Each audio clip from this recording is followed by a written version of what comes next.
Assalamualaikum warahmatullahi wabarakatuh. Waalaikumsalam warahmatullahi wabarakatuh. Selamat datang di mata kuliah manajemen cuan. Manajemen investasi ya, mengelola keuangan kita untuk diinvestasikan biar bertumbuh asetnya. Di pertemuan kedua, kalau kemarin kita sempat membahas tentang apa sih investasi, manajemen keuangan itu apa, manajemen investasi itu apa, resikonya apa, tujuannya apa, jenis-jenis investasi secara gambaran besar ya. Karena nanti akan dibahas lebih detail. Nah, di pertemuan kedua ini kita akan membahas tentang apa, Mbak Santi? Tentang pasar modal di Indonesia. Pasar modal yang ada di Indonesia. Ya, Jadi nggak langsung melangkah kita berinvestasi, tapi kita tahu dulu ada ya pasar modal di Indonesia itu. Atau kita mungkin pasar ya, pasar swalayan, pasar. Ternyata ada pasarnya modal. Modal ada banyak, kemudian jadi pasar gitu. Jadi di sini ada pasar gimana modal. Itu? Ya, silakan. sama sih sebenarnya kayak pasar-pasar yang lain ya, cuman di sini kok bahasanya beda. Kok pasar modal. Nah, sebelum jauh kita harus tahu dulu ya capaian pembelajaran pertemuan kedua ini. Nah, di sini juga mahasiswa ya mampu menjelaskan, mendeskripsikan bagaimana mekanisme kerja di pasar modal. Kayak gitu. Nah, bahan kajiannya memang ya ini kita akan membahas tentang sejarahnya, awal mulanya kok ada pasar modal, struktur pasarnya apa, struktur pasar modalnya itu apa. Kalau di pasar biasa mungkin ada penjual, ini ya, pembeli. ada penjual, ada pembeli, kemudian ada yang mengawasi pasar. Nah, ini juga harus ada biar kita nggak tadi terjerumus ke yang hal-hal yang negatif. Kita harus tahu, kita kemana, harus kemana. Kemudian langkah-langkah investasi di pasar modal seperti apa, kemudian prinsip dasarnya berinvestasi itu seperti apa. Jadi kita akan membahas tentang apa itu mengenal pasar modal, sejarahnya, strukturnya, langkah-langkah dan prinsipnya. Dasarnya seperti apa. Kemudian kita lanjut. Nah, sebenarnya apa ya pasar modal itu ya? Kemudian pasar modal ini secara sederhana sebenarnya pasar modal itu sama, Mas.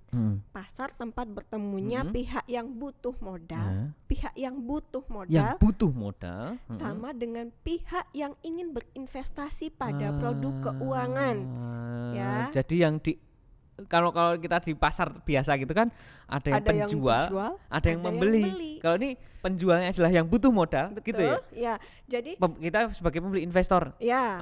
Jadi kita itu sebagai investor yang beli. Nah, orang yang penjualnya ini dia orang yang butuh modal. Gitu. Jadi dan banyak orang yang butuh modal. Makanya berkumpul di sana semua, banyak investor tempat berkumpulnya di sana ya. Nah, gitu ya. Gampangannya gitu. Analoginya sama ya. Kemudian dalam investasi saham ini dia fungsi pasar modal mempertemukan perusahaan yang butuh dana dengan menjual sahamnya. Jadi ini perusahaan dia butuh dana, dia jual sahamnya, kemudian untuk dibeli oleh investor untuk berinvestasi saham. Gitu ya. Ibarat kata kalau saya punya perusahaan nih, terus saya butuh modal nih. Ya udah, saya bisa dong jual di pasar modal untuk ada orang yang membeli modal saya, menambahi modal saya dengan saya menjual saham perusahaan saya. Gampangnya seperti itu ya. Oke, menarik juga ya. Kalau mau bayangin apa sih sebenarnya pasar modal? Benar. Simpel ya. Simpelnya seperti itu, benar. Oke. Kemudian lanjut, jadi pasar modal itu sebetulnya sama dengan pasar umumnya. Perbedaannya adalah apa? Barang yang diperdagangkan. Jadi bedanya tuh barang yang diperdagangkan ini seperti apa? Barang diperdagangkan ya itu tadi saham perusahaanku gitu kan. Iya enggak? Oke. Kamu beli sahamku. Jadi ini Mas, saya udah gambarkan ya. Nah, jadi bursa efek itu ibarat mallnya. Jadi bursa efek tuh mallnya ya. Nah, di mall itu ada anggota bursa atau perusahaan sekuritasnya. Di situ ada, jadi mall itu bursa efek Indonesianya. Tokonya itu adalah anggota bursa atau perusahaan sekuritasnya. Ini kalau kita lewat tadi ya. Sekuritas. Ini tokonya. Toko yang ibaratnya tokonya yang mau. Betul.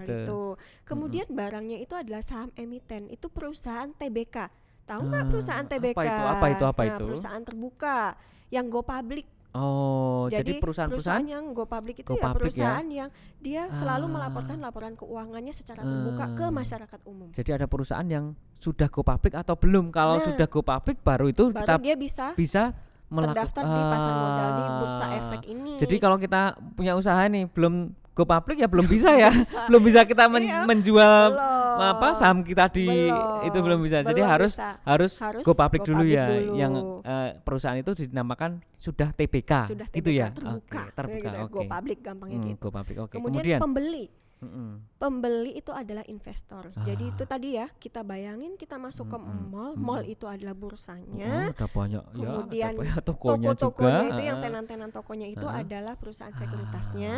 Kemudian ada barang yang jual itu adalah emiten ya. Kemudian perusahaannya, kemudian pembelinya itu adalah investornya ya. Kita mau beli nggak kan di sana. Jadi udah paham ya gambaran secara sederhananya analoginya ya. Jadi saya ngajaknya pertama itu harus analogi yang simpel lah.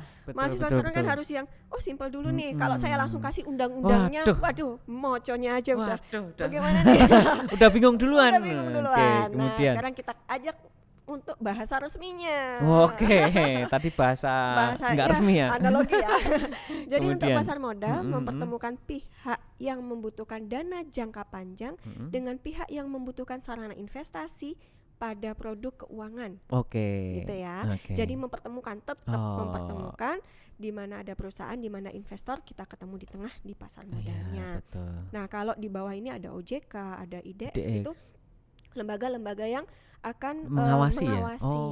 Nanti ada bagian-bagiannya, nanti akan dijelaskan setelah slide berikutnya. Ada badan-badan yang mengawasi agar semuanya berjalan dengan jangan sampai lancar. Nanti banyak bodong tadi makanya kita harus cek itu. juga kan di OJK, di IDX, di IDX-nya apa, KPI apa, KISE apa ya. Kemudian selanjutnya ini ya, undang-undangnya, secara pasar resmi modal ya. Udah diatur Undang-Undang Pasar Modal nomor 8 tahun 95. Jadi di tahun 95 sudah diatur itu Undang-Undang Pasar Modal ya. Intinya juga sama, kegiatan penawaran umum, perdagangan efek, perusahaan publik yang kaitannya dengan efek yang diterbitkan, serta lembaga dan profesi yang berkaitan sama efek.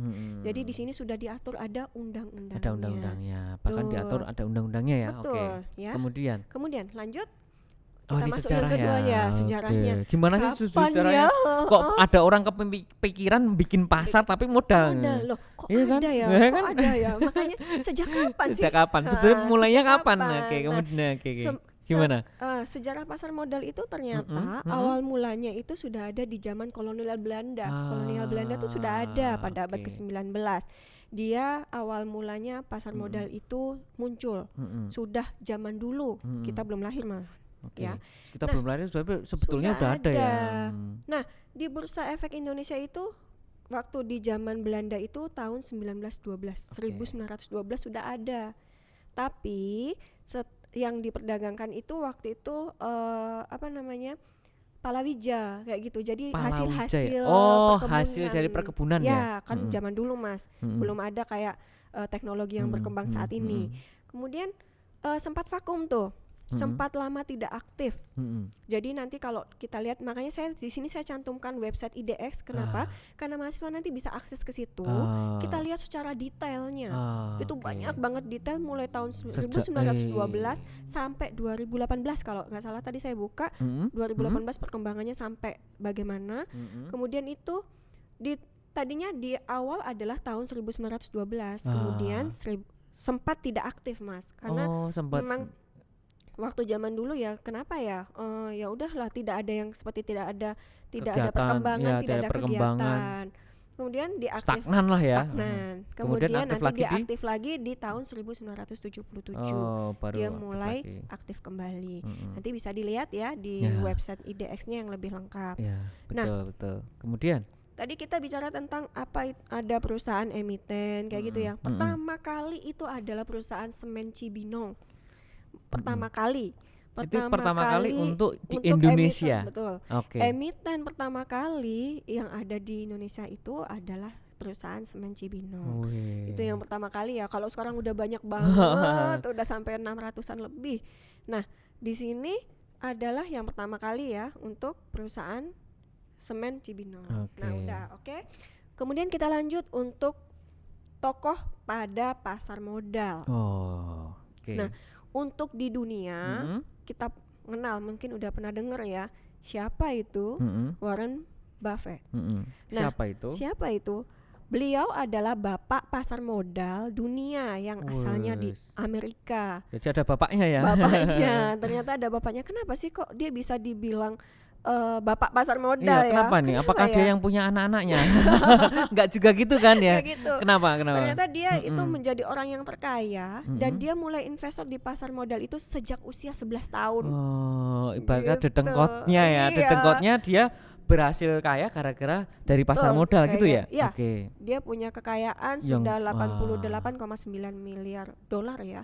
Udah banyak US banget. dollar ya, 88,9 miliar US dollar tuh kalau dirupiahkan Udah deh nggak muat nih hitungannya. Nah seperti itu kita mengenal aja ya, nanti juga bisa dilihat di channel YouTube atau di mana tentang siapakah beliau lebih detailnya, karena dia bagaimana sih strategi investasi itu banyak sekali yang dia sampaikan, yang beliau sampaikan tentang bagaimana dia menjadi sang investor yang sangat terkenal di dunia, sampai dijuluki bapak pasar modal, khususnya di dunia ya. Di dunia loh, bukan di Indonesia. Nah di Indonesia siapa ya? Oh, ada nggak? Ada lagi. Nah, di bacanya gimana itu? Lo Keng Hong ya. Oke. Di Indonesia ada bapak pasar modal juga. Dia beliau seorang investor yang sudah lama bermain saham. Jadi sering dijuluki juga Warren Buffett-nya Indonesia. Beliau juga mempelajari investasi saham secara otodidak. Lewat mana? Lewat bukunya Warren Buffett tadi. Jadi belajarnya itu dia otodidak sendiri. Oh gini strateginya seperti ini. Jadi kalau kamu pengen belajar lebih dalam lagi, cari bukunya Warren Buffett ya. Cari bukunya. Kalau nggak ada bukunya sekarang ya udah banyak channel-channel yang menjelaskan tentang siapa beliau. Kemudian kita masuk nih ke struktur pasar modal. Betul. Tadi saya sampaikan bahwa supaya kita tidak terjerumus ke dalam investasi yang bodong atau investasi yang menjerumuskan kita ke ini sebenarnya perusahaan legal atau tidak ya. Jangan-jangan abal-abal. Jangan-jangan abal-abal. Nah itu apa-apa kita harus cek dulu bahwa di atasnya itu ada OJK. Jangan-jangan dia nggak diawasi OJK, hati-hati. Jadi harus kita sumber atau pusatnya itu menjelaskan ke otoritas jasa keuangan. Betul. Nah, otoritas jasa keuangan ini dulunya adalah Bapepam, itu juga Badan Pengawasan untuk Pasar Modal. Cuman sekarang lembaganya itu diganti dengan namanya otoritas OJK, Otoritas Jasa Keuangan. Di bawahnya udah macam-macam nih. Ada lembaga yang di bawahnya itu ada namanya Bursa Efek, lembaga clearing dan penjamin, lembaga penyimpanan dan penyelesaian. Nah, di sini saya hanya mengajak mahasiswa mengenal dan tugas secara pokoknya itu apa. Nggak detail, kalau di undang-undangnya itu detail sekali Mas, banyak sekali. Tapi kalau di sini ternyata di bawah OJK itu ada Bursa Efek Indonesia, ada lembaga clearing, ada lembaga penyimpanan, kemudian ada perusahaan efek, lembaga penunjang, profesi penunjang dan pemodal. Jadi banyak ya. Banyak juga ya strukturnya itu. Strukturnya banyak. Tapi yang penting adalah yang digarisbawahi apa itu dicek dulu di otoritas jasa keuangan, dia dibawahi nggak sih sama otoritas jasa keuangan, itu harus penting sekali. Sangat penting. Nah itu yang harus kita ketahui. Betul. Nah di sini akan saya jelaskan secara singkat. Di situ ada pihak-pihak yang terkait dengan investasi. Yang tadi OJK. Ngapain sih OJK? Apa sih perannya? Perannya apa sih? Apa sih dia, kenapa ada di situ? Ada. Kenapa harus kita cek di OJK? Kenapa harus dicek OJK? Apa kok OJK? Ternyata karena selama ini apa ya? Perannya adalah mengawasi kegiatan jual beli saham supaya tidak menyimpang. Betul. Kan? Kemudian yang kedua, dia melakukan pengujian terhadap semua pekerja profesional. Manajemen investasi tadi ngapain? Bener nggak dia mengalokasikan dananya? Jangan-jangan dananya dia ambil kemana kan gitu. Kan? Ya bisa jadi kan gitu. Kemudian dia akan memberikan izin, mengeluarkan izin perusahaan yang berkegiatan di pasar modal. Jadi itu ya hal-hal yang peran OJK yang lakukan. Kemudian apa sih Bursa Efek? Perannya ngapain? Ya betul juga. Memfasilitasi bagi perusahaan sekuritas yang akan bertransaksi. Jadi kan tadi banyak tuh perusahaan sekuritas. BI itu mallnya ya. Mallnya tadi ya. Nah itu perusahaan sekuritas, dia di situ difasilitasi. Nah menyediakan fasilitas. Dan mengatur ya. Misalnya bukamu jam piro, tokonya tadi di mall ada banyak toko, bukamu jam piro harus diatur dong ya. Terus ada fasilitas juga, memfasilitasi. Jual beli juga ada jamnya. Jadi gitu. Kemudian mencatat perdagangan, menghentikan perdagangan apabila dia itu listing ya dari bursa. Jadi banyak banget memantau kegiatan transaksi. Jadi setelah kita cek ada di OJK, ada di Bursa Efek Indonesia, rasa nyaman dulu. Ya, aman gitu. Karena sudah rasa nyaman. Ada. Oh, ternyata ada pengawasan di situ. Loh ya. Ada pengawasan. Jadi semuanya kita kembali ke memang penting ya, harus cek di sini. Kenapa? Ya itu tadi saya nggak mau nanti ada terjadi di kemudian hari kalau hal-hal yang tidak diinginkan. Oke, mungkin cukup sampai di sini dulu pertemuan 2 sesi pertama. Kita tadi membahas tentang apa itu pasar modal gitu. Secara analogi segampang itu ya harusnya kan. Membayangkan. Kita harus menganalogikan untuk biar kita ingatnya lebih mudah. Betul. Kemudian juga tadi ada undang-undang yang mengatur pasar modal. Kita bisa kalau mau belajar lebih dalam boleh cari undang-undang tersebut. Kemudian juga ada struktur dari pasar modal. Paling atas harus ada apa. OJK. Dan kita tahu ini ada peran dari OJK apa dan fungsi dari peran dari BI apa. Ya. Kalau sudah tahu, kita akan lanjutkan di pertemuan 2 sesi kedua. Assalamualaikum warahmatullahi wabarakatuh.